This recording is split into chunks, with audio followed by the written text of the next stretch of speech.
Hi, I'm Andy Christ, PSBA's Senior Director of Education Policy and author of the State of Education Report.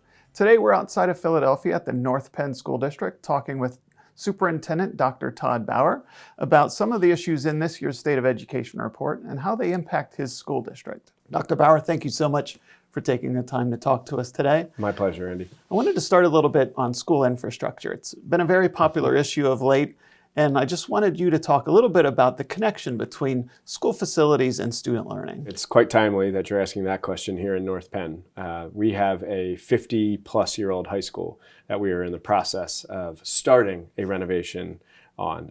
The projected cost for that project is $260 million. We want to have facilities that kids are proud of and the community is proud of as a community center, and we just have failing infrastructure. Mm-hmm. We have 18 schools, we have 22 facilities. It's a lot to take care of within an Act 1 index. Schools weren't built in 1970, 1960, 1950 to meet the needs of the 2025 learner. And you mentioned the high schools from 1970, 1971. Correct. What are some of the specific issues that you're having with the high school? The infrastructure is awful. From the water systems to HVAC and plumbing, the electrical systems. We can't find parts for certain systems, the failures, the pipes bursting over long weekends, heating and cooling not working. We have 3 middle schools that are all 7 to 9 buildings that do not have air conditioning. You mentioned the price tag on the high school renovation, and unfortunately none of that is going to be covered by the state, am I correct? You are correct in that. And so what does that then mean to your local district and your taxpayers? Of course, we're limited by the Act 1 index.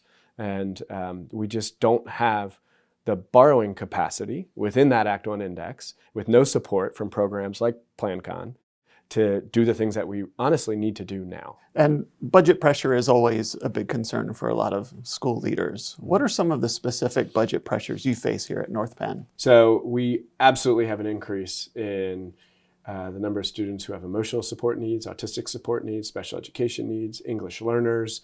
So we may not have an increase in student population or enrollment, but 10 years ago versus today, the needs of kids are nowhere close. What is it about those specific items that places such a strain? Is it the manpower, the staffing? Is it finding the revenue to pay for those expenses? Which part of those really places the strain on the budget? Yeah, can I select D, all of the above? Yeah. I mean, it really is collectively. I think the biggest cost in any public school district is the cost of the people. And those people then need the resources, and then they need the training for those resources. There is a misunderstanding or a lack of knowledge of some of the mandates that come out. Act 55 training. And so we need everyone to be trained in certain elements of school safety, of course. Mm-hmm. But we don't have more days in our school calendar. Right. We don't have more money as a result. There's no additional money to help us train people, so it has to come from somewhere. Mm-hmm. So those are some of the unintended consequences that result from some of the legislation and some of the things that come down to the public school districts. When we talk about those unfunded mandates, can you explain a little bit how those, what impact those have on your students and your taxpayers? We have gone up to or close to the Act 1 index every year. So that means that taxes have increased. In the last few years, that number has been very high. I believe this year it was 5.3%. That burden is passed on to the taxpayer. That is the overwhelming majority of our revenue comes from our local tax base. And you had mentioned some of the needs of students, particularly mental health needs, have been a highlight since the pandemic, even before, but more so after the pandemic. Can you explain some of the mental health issues that you're seeing in students in your schools? I would say that since the pandemic, the needs of the youngest learners have been so much more significant than they were prior to. And the resources do not exist. Mm-hmm. There are facilities, there are alternative schools, there are hospitalizations and beds and placements. Not enough, but there are for your older kids. When you have 5-year-olds who are having an extreme mental health struggle, and it doesn't always present itself or manifest itself as a mental health challenge, often it's behavioral. Mm-hmm. You see behaviors that are a result of a mental health struggle. And we know student mental health issues impact their ability to learn, but what other areas are those issues impacting students? Their attendance, their performance, their engagement, it's everything, even their extracurricular activities as well.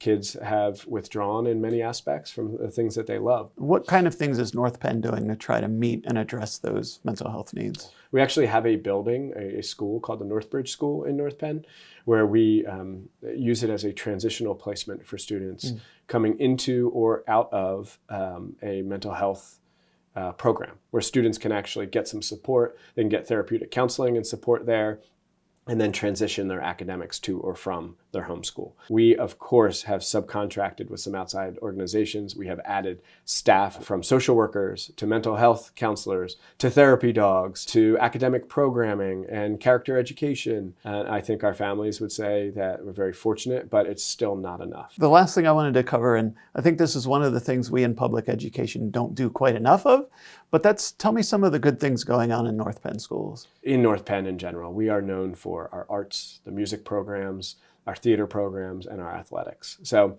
seeing kids do what they're most interested in is the point of pride of every superintendent, I would think. Yes, you can go into the classroom and see great things happening every day, but seeing the kids in their own element, out on the field, on the stage, in the pool, that's really what brings a huge smile to my face. Yeah, that's great. Thank you so much, Dr. Bauer, for talking with us today.